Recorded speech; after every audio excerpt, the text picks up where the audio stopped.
After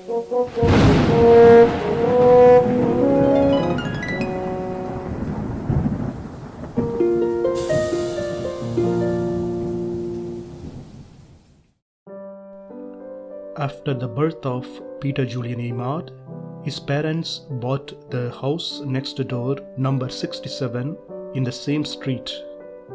In front of this house, there is a commemorative plaque indicating that Saint Peter Julian EYMARD lived in this very house and died here. This is the family home, the place that witnessed the joyous years of Peter Julian's growing up and much grief as well. Of his many brothers and sisters, he knew only his half-sister and godmother, Marianne, and Annette Bernard, who was adopted by the family and considered as a sister.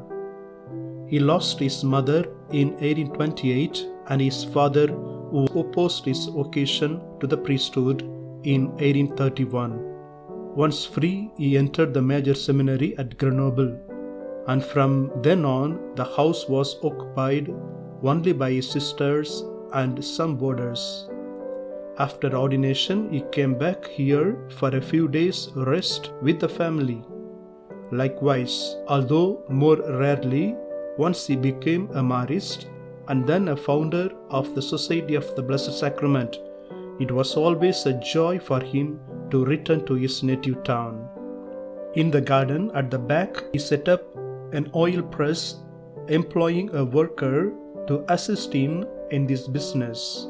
As a boy, Peter Julian worked in this very house, assisting with his father's oil pressing business. In the mid-20th century, the future Pope John XXIII visited EYMARD's house during the period when he was serving as Apostolic Nuncio to France. Years later, in his homily at the ceremony of the canonization of St. Peter Julian EYMARD on 9th December 1962, Pope John XXIII recalled with emotion the experience of seeing with his own eyes the poor bed in the humble dwelling where this faithful imitator of Christ, St. Peter Julian EYMARD, gave up his beautiful soul to God. The last visit of St. Peter Julian EYMARD to his own house was July 21st, 1868. He had come in a state of being exhausted to get some rest. As it turned out, these were to be his last days on earth. On Saturday, 1st of August, he gave up his spirit to God. Peter Julian EYMARD spent his last days in this very room. This is the bed on which Father EYMARD died.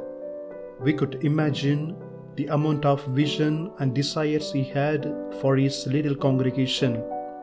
Anyone who visits this place feels the vibration and blessings of Father EYMARD, above all, his presence that witnesses his prayerful life. When Father EYMARD died, two of his sisters were present near the bed. Father EYMARD died with a small statue of Our Lady of La Salette in his hand over his heart and his eyes fixed on the crucifix opposite to his bed. Father EYMARD was buried the following day, Sunday, after the service in the local church. It all happened so rapidly. The apparent reason for these quick actions were the excessive summer heat in the house that would harmfully affect the body of the deceased, and also the genuine fear on the part of the village people that Father EYMARD's religious priests would claim the body for burial elsewhere. Peter Julian EYMARD was buried here, and after many years, his sister Marianne and Annette Bernard, who was adopted, were also buried here. Today, the house of Peter Julian EYMARD remains as a place of pilgrimage and center for the Eucharistic spirituality. Many SSS religious from all over the world keep visiting this place along with the faithful and being enriched by the lifestyle and the spirituality of St. Peter Julian EYMARD.